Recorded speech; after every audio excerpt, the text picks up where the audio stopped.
आज हम आप लोगों को बताएंगे कि गणेश भगवान की 7 बार परिक्रमा क्यों की जाती है और गणेश भगवान की 7 बार परिक्रमा करने से जातक को किस प्रकार का लाभ होता है।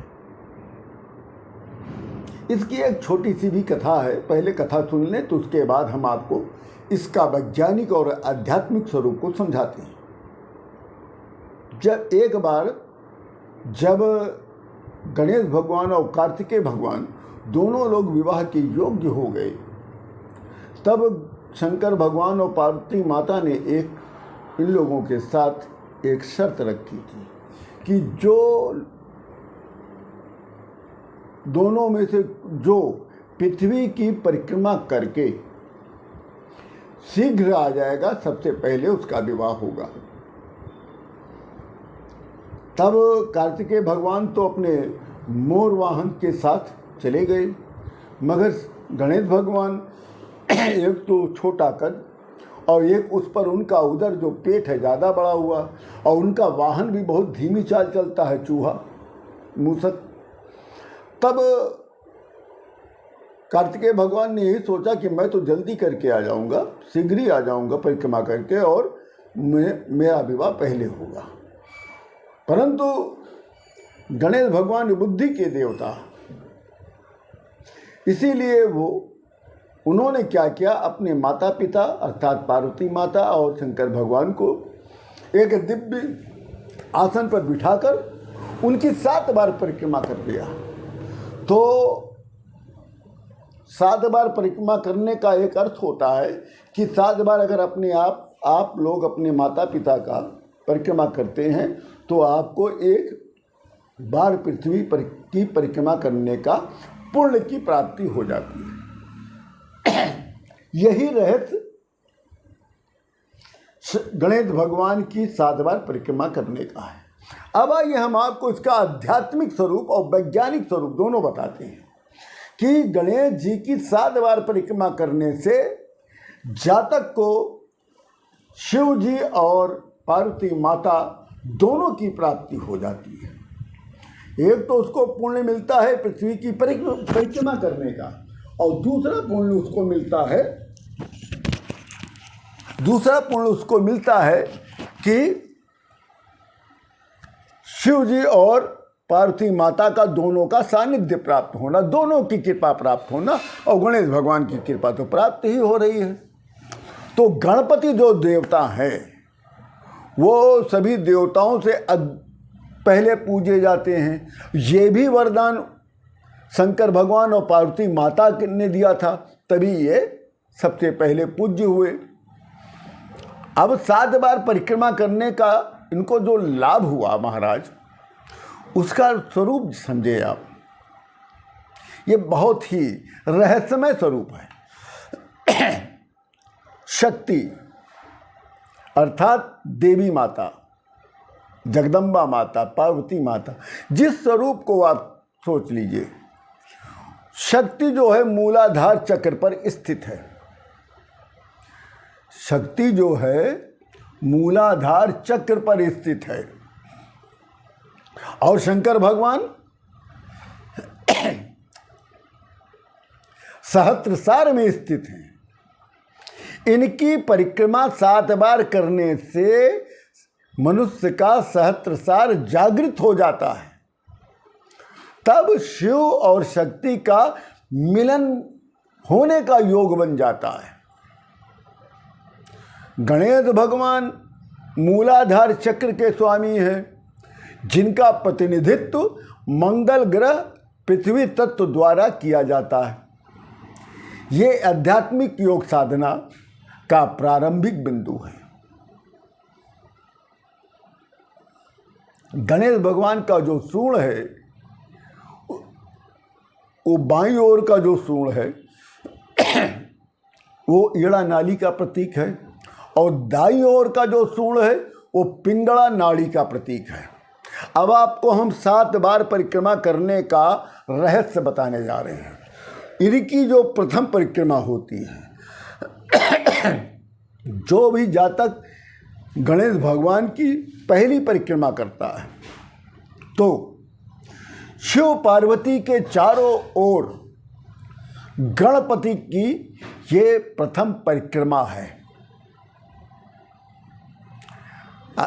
अर्थात आप जब पहली परिक्रमा करते हैं गणेश भगवान की, तो वहाँ पर शंकर भगवान और पार्वती माता आपका को आशीर्वाद देते हैं। अर्थात जब योगी की चेतना मूलाधार चक्र से याज्ञा चक्र तक यात्रा करती है और मूलाधार चक्र पर वापस आकर मूलाधार चक्र को जीवंत कर देती है, ये पहली परिक्रमा है।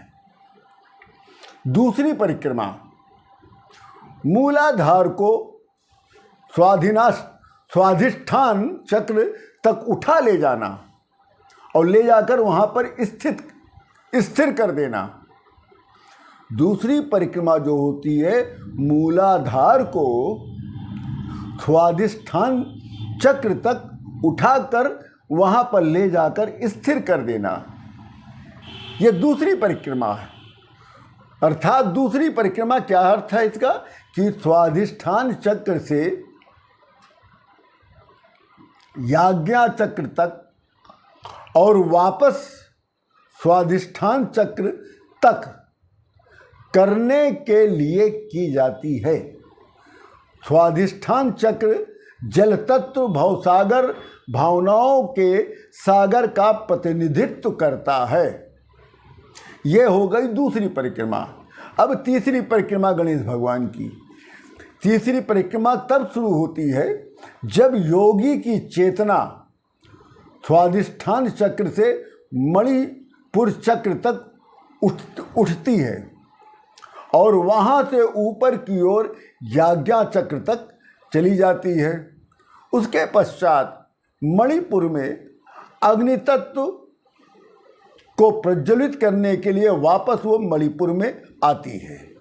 इससे क्या होता, सुषुम्ना नाड़ी जो है वो जीवंत हो जाती है। अब गणेश भगवान की चौथी परिक्रमा के समय मणिपुर चक्र से अनाहत चक्र तक और वहाँ से याज्ञा चक्र और वापस अनाहत चक्र तक सुषुम्ना नाड़ी में ये चौथी परिक्रमा होती है। इसको पार करने में एक बड़ा अवरोध है। ये चक्र अनाहत वायु तत्व का कारक है। केवल किसी आध्यात्मिक गुरु के अनुग्रह से ही ध्यान योगी इस अवरोध को पार कर सकता है। अब गणेश भगवान की पांचवी परिक्रमा, अनाहत चक्र ध्यान योगी को प्राण जय सिद्धि प्राप्त करवाता है। अनाहत चक्र जो है ध्यान योगी को प्राण जय सिद्धि करवाता है और जन्म और मृत्यु के अनवरत चक्र को तोड़कर आत्मा को स्वतंत्रता की ओर ले जाता है। ऐसे लोगों का जो आत्मा होता है वो स्वतंत्र हो जाता है। यहाँ चैतन्य आत्मा जीव भाव के बंधनों से मुक्त हो जाता है। अब गणेश भगवान की पांचवी परिक्रमा जो है अनाहत चक्र से अगले चक्र विशुद्ध और याज्ञा चक्र तक और वापस विशुद्ध चक्र। यहाँ योगी को आकाश तत्व से इस विश्व में कुछ भी करने की सामर्थ्य की उपलब्धि हो जाती है। अर्थात किसी भी जीव और वस्तु को बनाने या बनाए रखने और उसका लोभ करने के लिए आध्यात्मिक जो सिद्धियां होती है वो प्राप्त हो जाती हैं। अब गणेश भगवान की छठी परिक्रमा विशुद्ध चक्र से याज्ञा चक्र तक की होती है। केवल इतना ही नहीं, चेतना केवल याज्ञा चक्र में ही रह जाती है। यह तभी संभव है जब योगी अपने अहंकार का त्याग कर शिवलोक याज्ञा चक्र सहस्रार में प्रवेश कर जाए। अब गणेश भगवान की सातवीं अर्थात अंतिम परिक्रमा, याज्ञा चक्र में ध्यान योगी तपस्या रत होता है और निष्काम भाव स्थिति को प्राप्त करने के लिए ये वो तपस्यारत होता है।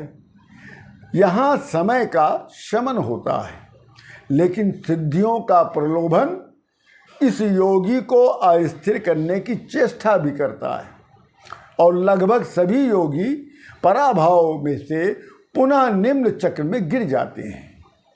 यहाँ पर जो भी जातक होता है, जो योगी होता है, यहाँ सातवीं परिक्रमा में उसकी सिद्धियों को अस्थिर कर देता है और उस जातक, उस योगी को नीचे की ओर गिरा देता है। हालांकि जो सक्रिय आध्यात्मिक ब्रह्म गुरु के समर्थन से ध्यान योगी सातवीं परिक्रमा कर ले जाता है, तो याज्ञा चक्र से सहस्त्रसार तक अपने सिर के शीर्ष की इसे सुमेर शीर्ष दिव्य शिखर शीर्ष कहा जाता है, जहाँ चैतन्य आत्मा ब्रह्म चेतना शिव तत्व को प्राप्त कर लेता है और ब्रह्म के साथ एकाकार हो जाता है। इस सहस्त्रसार का प्रतिनिधित्व त्याग और वैराग्य के ग्रह केतु द्वारा संपन्न होता है। एक बार योगी की चेतना इस दुर्लभ से दुर्लभ बिंदु का अगर बोध कर लेती है तो उसे परमा शक्ति, पूर्ण शक्ति, परमेश्वरी शक्ति, ब्रह्म शक्ति सब प्राप्त हो जाती है। ये आध्यात्मिक 7 परिक्रमाएं शिव पार्वती के चारों ओर गणपति देव ने किया, भगवान गणेश जी ने किया था, जिससे वो सभी देवों में प्रथम पूज्य बन गए। ऐसे नहीं पूज्य बन गए थे महाराज, ये 7 आध्यात्मिक परिक्रमा गणेश भगवान ने पूरी की थी, और इस 7 बार परिक्रमा करने से गणेश भगवान सबसे पूज्य हो गए, सबसे पहले पूज्य हो गए और सबसे बड़े हो गए, श्रेष्ठ हो गए। इसलिए गणेश भगवान की समानता कोई भी देवता नहीं कर सकता है। इसी के साथ आप सभी लोगों को राम राम।